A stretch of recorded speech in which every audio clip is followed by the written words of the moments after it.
नमस्कार, स्वागत आपका विशेष में। मैं हूं आपके साथ पारुल। आज बात करेंगे जनमत की पड़ताल। मध्य प्रदेश की 28 विधानसभा सीटों की अगर हम बात करें तो चुनाव परिणाम सामने आ चुके हैं। 19 में बीजेपी और 9 सीटों पर कांग्रेस को फतह मिली है।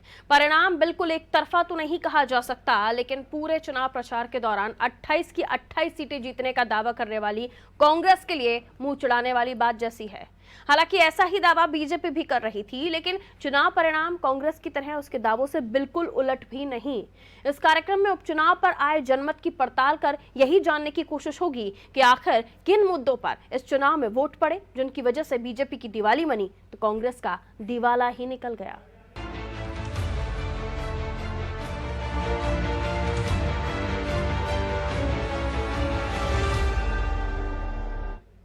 उपचुनाव के दौरान अनादि टीवी ने भी सभी 28 सीटों पर जनता के बीच जाकर जनमत को जानने की कोशिश की थी। इस दौरान ही खुलकर नजर आया था कि बीजेपी के पक्ष में शिवराज सरकार के पिछले कार्यकाल के जनहित के कई कामों ने हवा बनाई हुई है, तो वहीं कांग्रेस को जनता से की गई वादा खिलाफी महंगी पड़ी। खासकर कर्ज माफी को लेकर लोगों में बड़ी नाराजगी भी दिखाई दे रही थी। कांग्रेस ने सिंधिया और उनके समर्थकों के दल बदल को दगाबाजी कहकर जनता के बीच जाने की कोशिश की, लेकिन इसे आम लोग ने यानी आम जनता ने तवज्जो नहीं दी। ये मुद्दा भी राजनीतिक कार्यकर्ताओं तक सीमित रहा। कांग्रेसी इसे दगाबाजी और बिकाऊपन कहते रहे तो सिंधिया के समर्थक इसे कमलनाथ के अहंकार और सिंधिया के अपमान की परिणति बताते रहे। शिवराज अच्छे काम किए भाई बने क्यों सबके पैसे खाते में डाल रहा है, आदिवासी हो गए मैं पीएम डाल रहा है सब चाहिए भाई प्रत्याशी। जब कर्ज माफी की बात हुई, कर्ज माफी वो किसी नहीं है, नहीं हुआ किसी का नहीं हुआ। मेरा सोसाइटी का था 20,000 रुपये, वो ही नहीं हुआ, नहीं हुआ। कमलनाथ जी कहते थे बहुत सारी योजना लाए, कोई लाए थे क्या? कोई नहीं लाया योजना, क्यों नहीं थी। शिवराज जी भी है, शिवराज जी ने आया बहुत काम किया, उन्होंने 4,000 रुपये और बढ़ाया, 4,000 दिए किसानों को और बढ़िया काम कर रहे हैं। बीजेपी जीतेगी यहाँ से। तो शिवराज सिंह सरकार, इसमें सबसे बड़ा मुद्दा ये है कि कमलनाथ जी ने 15 महीने में क्या किया। सारी योजनाएं, बेटी पढ़ाओ बेटी लिखाओ, ये योजना बंद कर दी उनने, ठीक है। लाडली लक्ष्मी योजना बंद कर दी उनने। सारी योजना महिलाओं की चल रही थी, गरीबों की चल रही थी, सारी बंद कर दी उन्होंने। इसलिए ये तख्ता पलटना पड़ा और जो गरीब परेशान हो रहा था उसको देखते हुए सिंधिया जी ने कदम उठाया। उनने कोई ऐसे शौक में नहीं उठाया, मजबूरी में उठाया, तब जाके वो बीजेपी की पुनः सरकार आई। अब गरीब किसान, गरीब आदमी सब लोग खुश हैं इस समय। कमलनाथ का आपने कार्यकाल देख लिया 15 महीने का, और शिवराज सिंह जी का कार्यकाल देखा है कि शिवराज सिंह जी के कार्यकाल में कोई भी आम आदमी परेशान नहीं रहा। कितनी सारी योजनाएं चली, कमलनाथ जी ने सारी योजनाएं बंद कर दी। किसान कर्ज माफी का मुद्दा लेके चले थे 10 दिन में माफ कर देंगे, आज तक किसान पीछे घूम रहा है। आप बताएं, आप भी मीडिया के माध्यम से इसको रोज चल रहा है मीडिया में, आज तक उनका कर्ज माफ नहीं हुआ।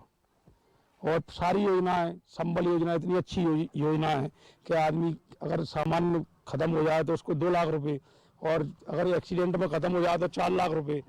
गरीबों को कितना लाभ मिलता था, जिसकी आपने देखा हो। कमलनाथ जी कर्ज माफी करते कुछ फायदा हुआ किसी को कि नहीं हुआ? अभी तक तो कोई ऐसा किसान नहीं मिला कि जिसने कहा हो, आपके सामने किसान है, पूछो इनसे किसी का माफ हुआ हो तो कोई का किसान का कर्ज माफ नहीं हुआ। देखिए, मुझे कांग्रेस बेहतर लगती है, इसीलिए हमने कांग्रेस को चुना था। बीजेपी लंबे साल रही लेकिन जो विकास नहीं हुआ था, और कांग्रेस में काम हुआ है 15 महीने में, लेकिन उससे पहले सरकार गिरा दी गई, तो हम तो सिर्फ कांग्रेस को ही चुनेंगे। बेहतर मुख्यमंत्री में कमलनाथ जी को देखता हूँ, क्योंकि बीजेपी ने हमेशा वोट की राजनीति करी और कमलनाथ जी ने हर पंचायत के ऊपर जो उन्होंने बोला कि हम गौ रक्षा के लिए गौशाला खोलेंगे, तो हमारे क्षेत्र में कम से कम 10-12 गौशाला खुली। वैसे पहले शिवराज जी बेहतर थे, लेकिन अब क्या है, कमलनाथ जी बेहतर इसलिए लग रहे हैं क्योंकि शिवराज जी ने जो खरीद फरोख्त की है, इसलिए उनकी छवि धूमिल हो गई है। शिवराज तो हर पहलू पर जनता ने अपनी बात रखी। तो ये तो हुई आम लोगों की बात। अब हम आगे बीजेपी और कांग्रेस के जिम्मेदार नेताओं से जानने की कोशिश करेंगे कि उन्हें क्या लगता है कि जनता ने उन्हें पसंद और नापसंद क्यों किया। उनकी नज़र में क्या मुद्दे रहे जिन्होंने जनमत की दिशा तय की। तो जनता के बीच जब हम पहुंचे तो आपको भी याद होगा कि किस तरह की बयानबाजियां सामने आ रही थी, उसको भी लेकर लोगों में नाराजगी थी। जो प्रचारित भी किया गया जनता के बीच, जो बात पहुंचाई गई कि कमलनाथ की सरकार ने योजनाएं बंद कर दी थी, वो भी आपने सुना। यहाँ जो लोग रहे जिनसे हमने बात की, उन्होंने उसमें एक मुद्दा भी रखा।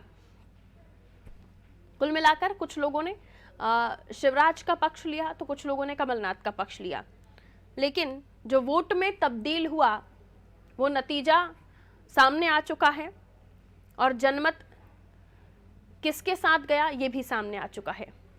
कई सीटों पर अनुमान से भी ज्यादा वोट पड़े, कई सीटों पर कैंडिडेट्स ने हैट्रिक लगाई। प्रभुराम चौधरी साहब सबसे ज्यादा बड़ी जीत सांची से हुई है। तुलसीराम सिलावट साहब, इन्हें भी बहुत अच्छे मत मिले हैं।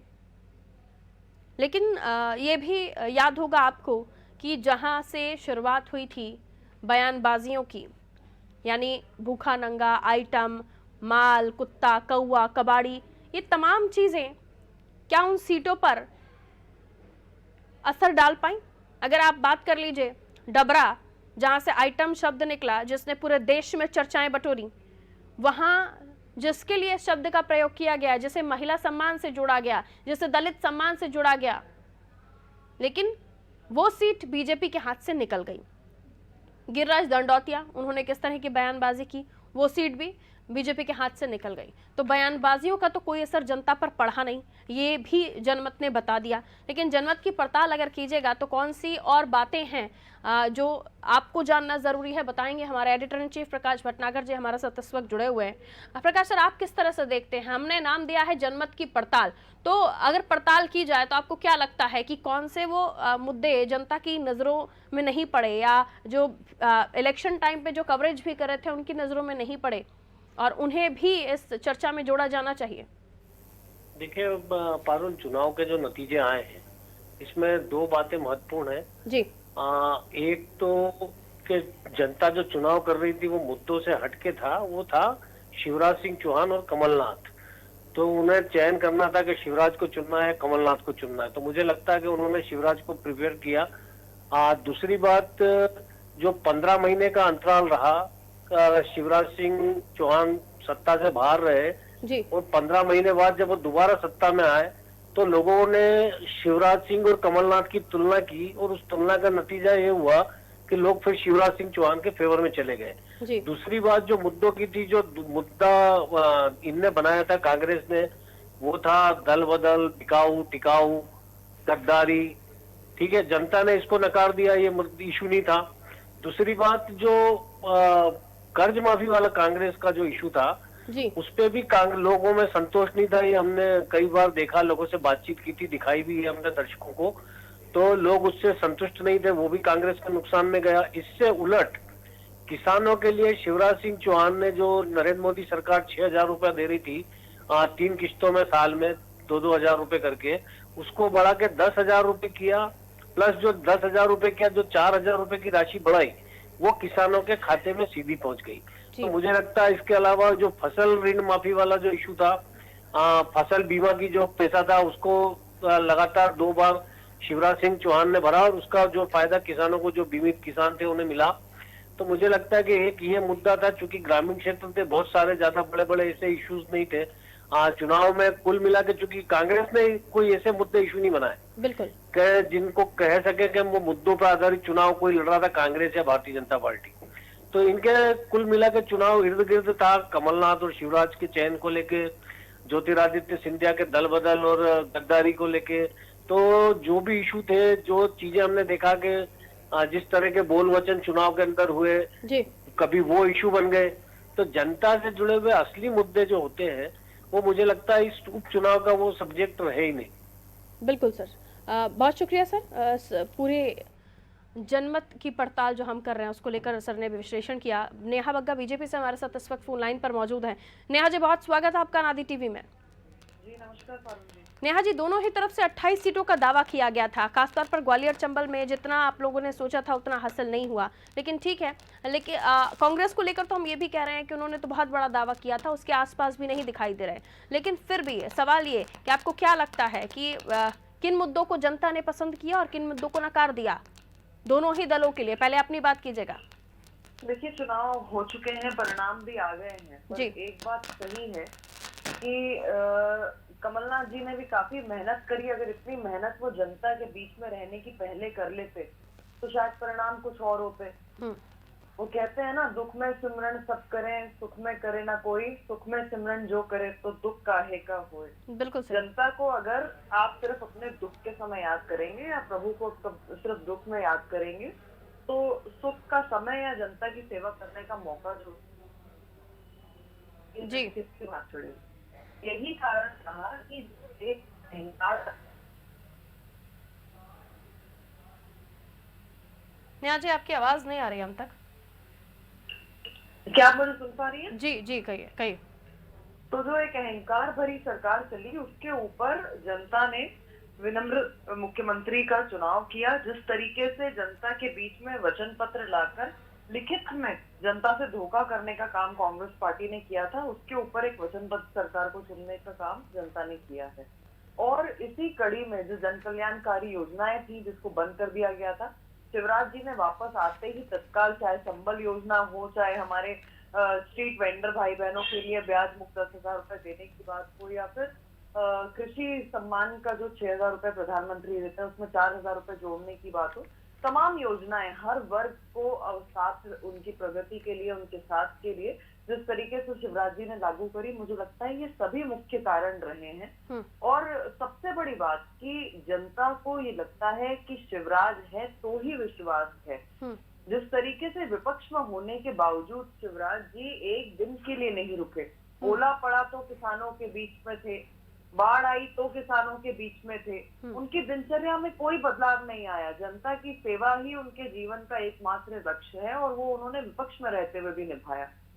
आज तो भारतीय जनता पार्टी का वो कार्यकर्ता जो बूथ स्तर पर रहकर जो चुनाव लड़ता भी है, जिताता भी है, वो सबसे बड़ा धन्यवाद का पात्र है। साथ ही मध्य प्रदेश की जनता जिसने भारतीय जनता पार्टी पे फिर से एक बार विश्वास दिखाया है। तो पारुल जी, मोटा मोटा जनता का विश्वास और जनता की सेवा ही मुख्य कारण बने।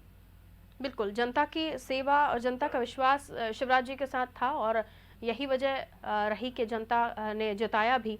लेकिन वही सवाल फिर से मैं पूछना चाहूँगी आपसे, क्योंकि उसे आपने छोड़ दिया कि 28 की 28 सीटें जीतने का दावा था और कई सीटों पर तो आप बिल्कुल मार्जिन पर 0.2% वोट अगर हम बात करें तो मिले हैं। और यहाँ अगर यही 171 वोट भी कई एक सीट पर आप लोगों को मिले हैं, अगर ये आंकड़ा है कासडेकर मैडम का, तो आपको लगता है कि मेहनत करने की ज़्यादा अब आगे ज़रूरत पड़ेगी अगर इसी तरह से चुनाव में जाना है तो?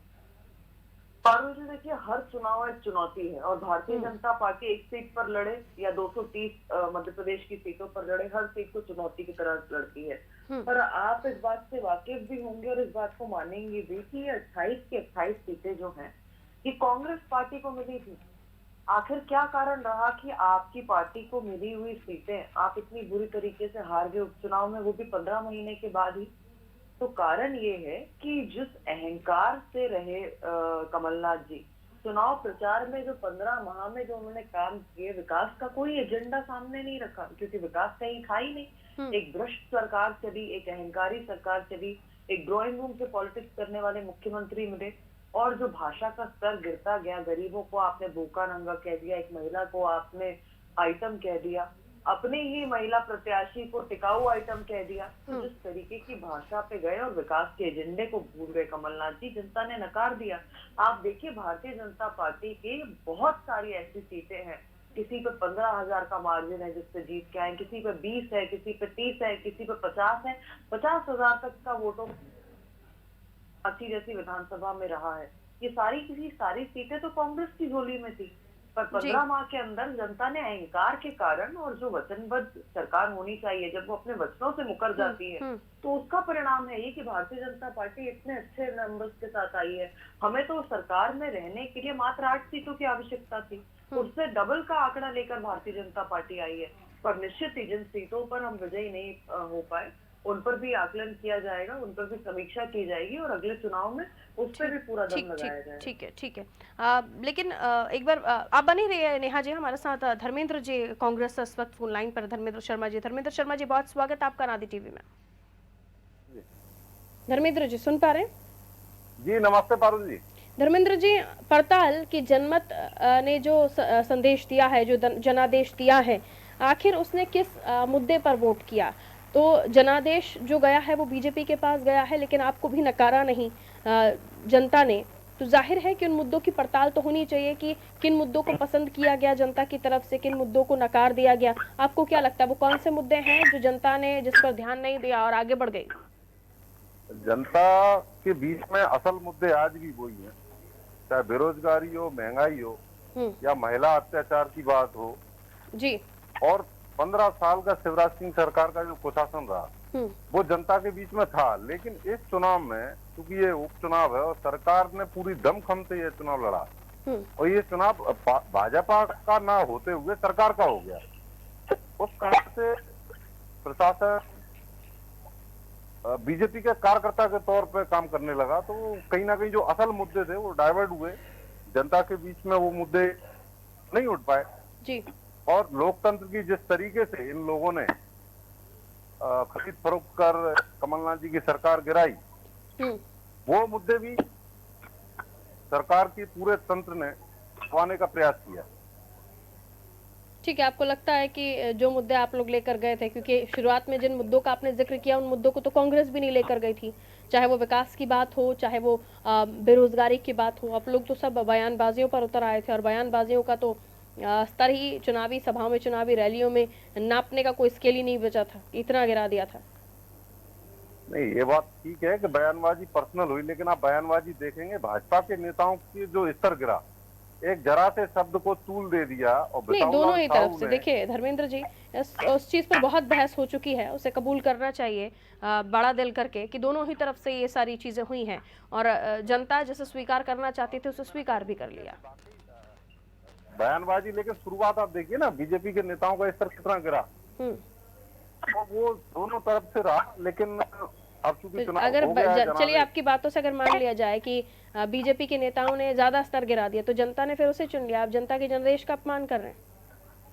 नहीं, ये जनता के जनादेश का अपमान नहीं है, जनता ने जो जनादेश दिया वो स्वीकार है। लेकिन ये मैनेजमेंट, पूरा सरकार चुनाव लड़ी है, मैनेजमेंट के माध्यम से इस पूरे चुनाव को मैनेज किया गया है।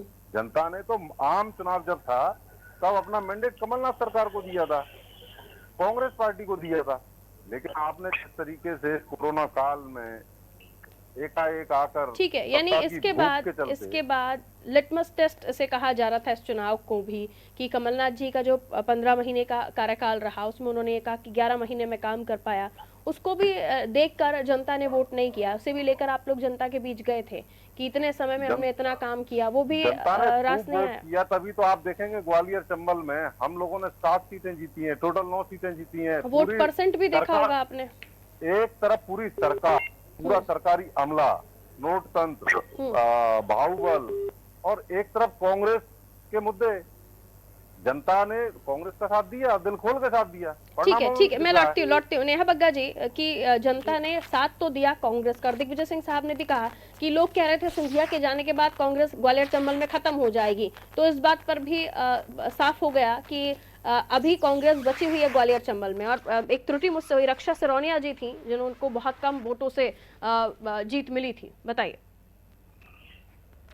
देखिए, सबसे बड़ी बात है कि कांग्रेस पार्टी कभी भी अपनी गलतियों से सीख लेने का प्रयास नहीं करती, कभी भी उस पर शोध नहीं करती। आप मध्य प्रदेश में पहले ईवीएम का रोना लग गए, आपने यहाँ पर अधिकारियों कर्मचारियों को डराना धमकाना, उन्हें भ्रष्ट बताना चालू कर दिया, चुनाव की पूरी मशीनरी पे आपने सवाल उठा दिए। पूरे देश में उठाकर देखिए, कल जो चुनाव और उपचुनाव के नतीजे आए हैं, कहाँ पर है कांग्रेस पार्टी? बिहार में देख लीजिए कांग्रेस की जिस तरीके से सीटें कम हुई हैं, जो उनके महागठबंधन का हाल हुआ है। आप उत्तर प्रदेश में नजर घुमाकर देखिए, आप मणिपुर में देखिए, आप तेलंगाना में देखिए, आप गुजरात में देखिए, तो जो स्थितियां कांग्रेस पार्टी की बन रही है उसे अपने राष्ट्रीय नेताओं पर, अपने राष्ट्रीय जो इनका नेतृत्व है उस पर विचार मंथन करना चाहिए।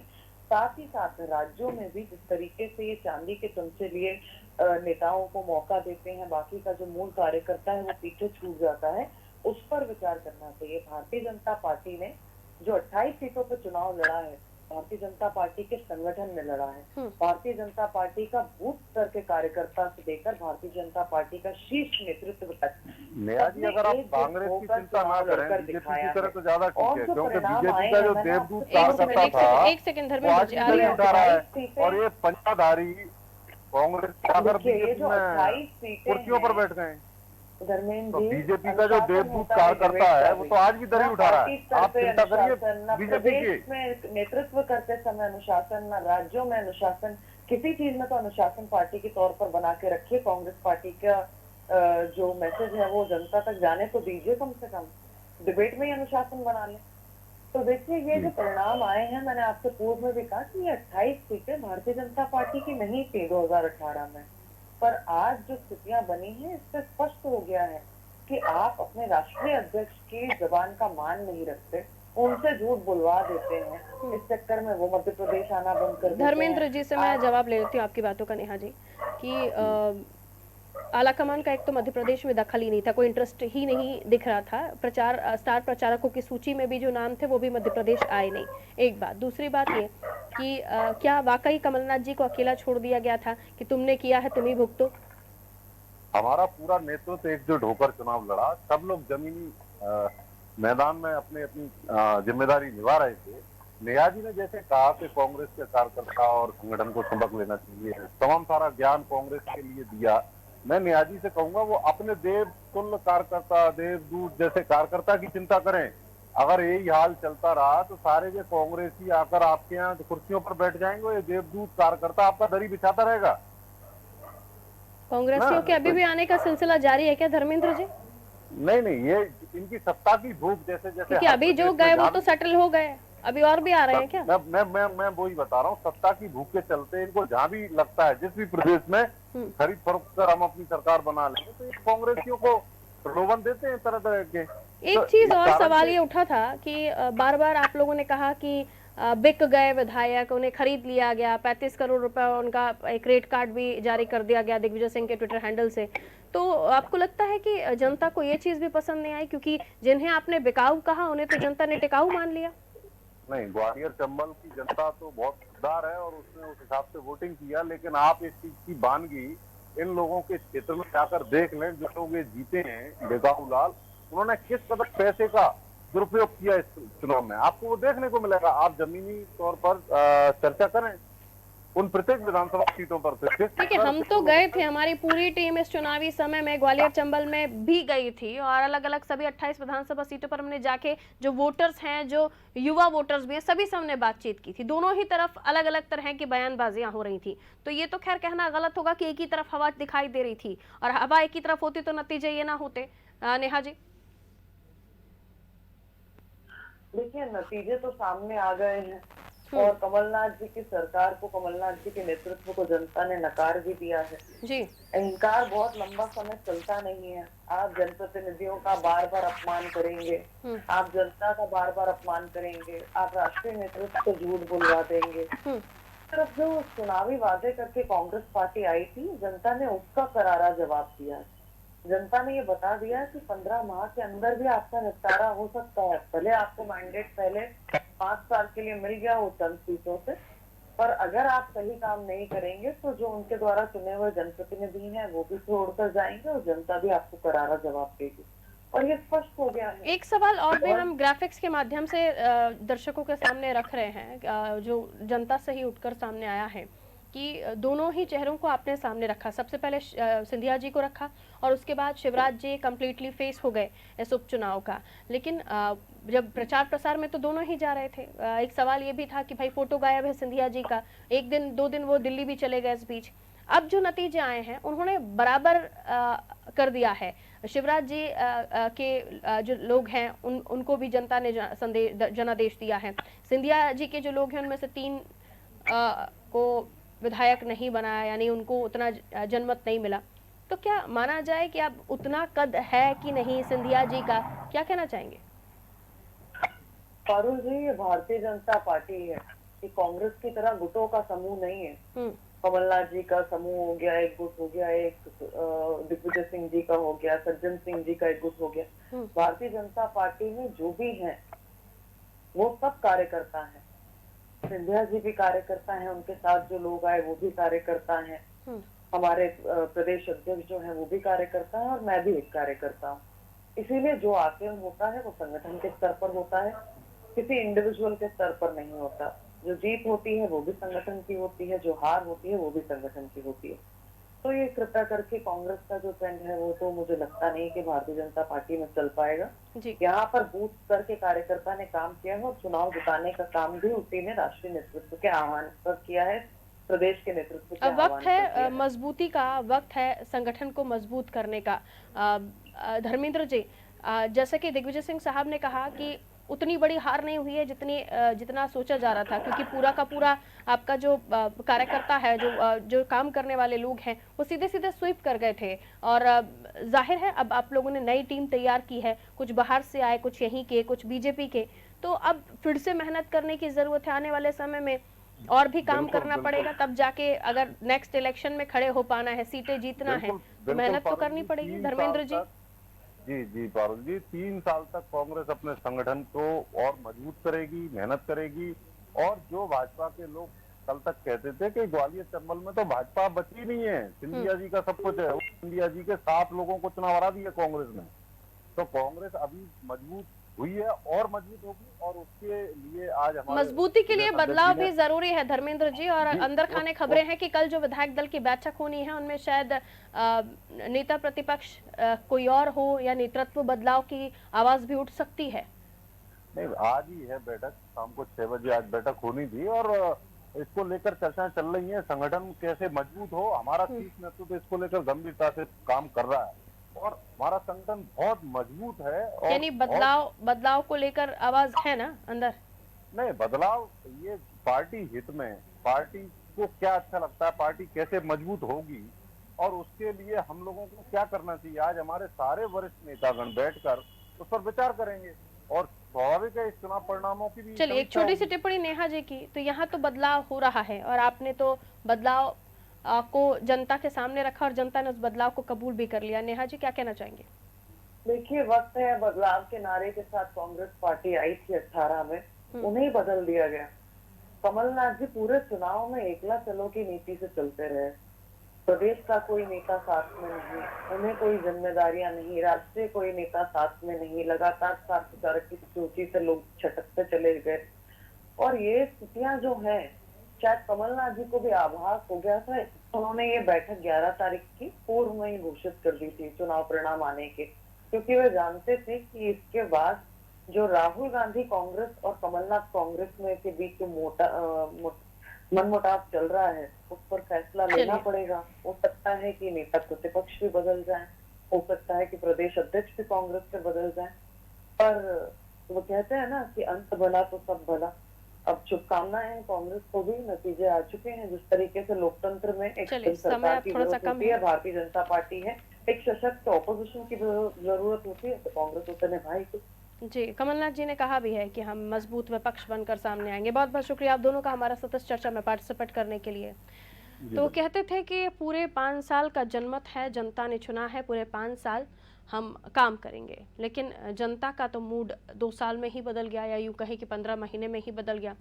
और जो जनमत सामने आया उसने बीजेपी को चुना, यानी जनता ने अपना मूड बदल दिया और जनमत ट्रांसफ़र हो गया अगले 3 साल के लिए भारतीय जनता पार्टी के पास। अब जिस चीज़ को लेकर हम पड़ताल करने की कोशिश कर रहे थे कि वो कौन से मुद्दे थे जिसने जनता के दिलों में जगह बनाई, या जनता को परेशान कर दिया, गुस्सा दिला दिया, आक्रामक हो गई जनता और उन्होंने वोट किया। कई बयानबाजियां थी जिसे लोगों ने कबूल नहीं किया। उन्होंने कहा कि ये मुद्दे अच्छे नहीं हैं, ये बयानबाजियां इस तरह की नहीं होनी चाहिए। फिर किस तरह के शब्दों का इस्तेमाल किया गया ये आप दर्शक भली भांति जान रहे थे इस चुनावी माहौल में। लेकिन उसके अलावा भी और भी कई चीज़ें थी जिसको लेकर हम विश्लेषण करने की कोशिश कर रहे थे, और लगातार कल से लेकर आज तक ये इन तमाम पॉइंट्स पर हम नज़र बनाए हुए थे, क्योंकि जानना ज़रूरी था कि आखिर मध्य प्रदेश का वोटर, मध्य प्रदेश की जनता चाहती क्या है। तो चाहती फिलहाल तो बीजेपी को है, लेकिन आने वाले समय में और किस मुद्दे और कौन सी ज़रूरतें जनता की हैं, वोटर्स की हैं, ये ध्यान में रखना पार्टियों को होगा। लेकिन वोटर क्योंकि अगर वो समझदार है तो ये भी समझता है कि उसे कितना समय पार्टियों को देना है, तो ध्यान रखना ज़रूरी है, क्योंकि बदलाव जनता के मन में होता रहता है। फिलहाल मुझे दीजिए इजाज़त, आप देखते रहिए अनादि टीवी। नमस्कार।